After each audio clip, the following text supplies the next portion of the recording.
लांबार दिंडा जाम होईल की पुन्हा हेच मोठं मोठं नाही लांबार दिंडा दे जनकाटून लांबर दिंडा गावली हा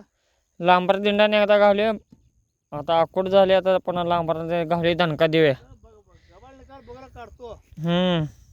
पुन्हा लांबार दिंडा नाही तर गाडूया ही पाळी लागली मग आपण जाम पाळी जायला काय अडचण नाही आता फक्त झालं गावात लगे